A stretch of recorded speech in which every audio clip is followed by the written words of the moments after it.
ఇప్పుడైన తాజా వార్త ఢిల్లీ పర్యటనలో ఉన్న సీఎం రేవంత్ రెడ్డి ప్రధాని మోదీతో సమావేశం కాబోతున్నారు. రాష్ట్రపతి భవన్లోని ఆర్బీసీసీలో ఈ భేటీ జరగనుంది. ప్రధానమంత్రితో చర్చల తర్వాత కేంద్ర మంత్రులను సైతం సీఎం రేవంత్ రెడ్డి కలవనున్నారు.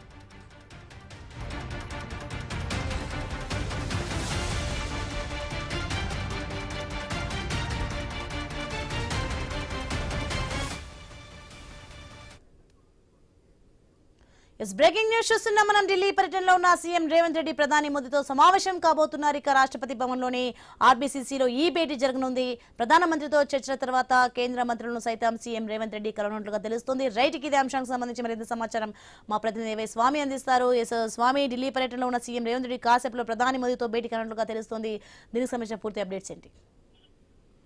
నిన్న రాత్రి ఢిల్లీ వెళ్ళినటువంటి ముఖ్యమంత్రి ఈ రోజు ఢిల్లీలో జరిగినటువంటి నీతి ఆయోగ్ సమావేశంలో పాల్గొన్నారు. నీతి ఆయోగ్ సమావేశంలో తెలంగాణ నుంచి చేస్తున్నటువంటి అభివృద్ధి విషయాలు, సంక్షేమ పథకాలకు సంబంధించిన ఇష్యూస్ ని ఆ నీతి ఆయోగ్ సమావేశంలో అనే రిపోర్ట్ రూపంలో అందజేశారు. ఇందులో ప్రధానంగా తెలంగాణలో విద్యా వైద్యం గురించి అనేక అంశాలను కూడా అందులో వెల్లడిస్తారు. దీనికి సంబంధించినటువంటి ఇష్యూస్ లో ఇటు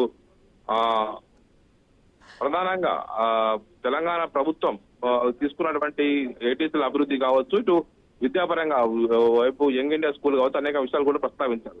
అయితే ఆ తర్వాత ఈ రోజు సాయంత్రం మళ్ళీ 6 గంటలకు మరి కాసేపట్లోనే ఢిల్లీ రాష్ట్రపతి భవన్ లోని ఆర్బీసీసీ సెంటర్ లో సమావేశం కానుంది. సమావేశంలో ప్రైమ్ మినిస్టర్ నరేంద్ర మోడీ తోటి సీఎం రేవంత్ రెడ్డి భేటీ కానున్నట్టుగా తెలుస్తుంది. దీనికి సంబంధించినటువంటి షెడ్యూల్ ఖరారైనట్టుగా కూడా తెలుస్తుంది. మరోవైపు రాత్రి 7 గంటలకు ఢిల్లీలో కేంద్ర మంత్రి మనోహర్ లాల్ ఖట్టర్ తోని కూడా సమావేశమవుతారు. ఢిల్లీలో ఉన్నటువంటి కృష్ణమేనన్ మార్గ్ నివాసంలో ఉన్నటువంటి ఖట్టర్ నివాసంలో హైదరాబాద్ లో మెట్రో లైన్ కావచ్చు, హైదరాబాద్ అర్బన్ ఇన్ఫ్రాస్ట్రక్చర్ సంబంధించినటువంటి ఇష్యూస్ లో ఇప్పటికే హైదరాబాద్ మెట్రోకు అనుమతి ఇవ్వాలని చెప్పేసి పదే సీఎం కోరుతున్నారు. ఈ విషయానికి సంబంధించి కూడా కేంద్ర మంత్రితో కలిసి ఈ విషయం పైన చర్చించే అవకాశం కనబడుతుంది. హైదరాబాద్ లో వివిధ అంశాలకు ఇప్పటికే పెండింగ్ లో ఉన్నటువంటి RRR కావచ్చు, అదేవిధంగా ఇటు మెట్రో రైలు సంబంధించినటువంటి పర్మిషన్ సంబంధించిన విషయంలో కూడా మనోహర్ లాల్ ఖట్టర్ని కలిసి మరొకసారి విజ్ఞప్తి చేసే అవకాశం అయితే కనబడుతుంది. సోని, right, thanks for information Swamy.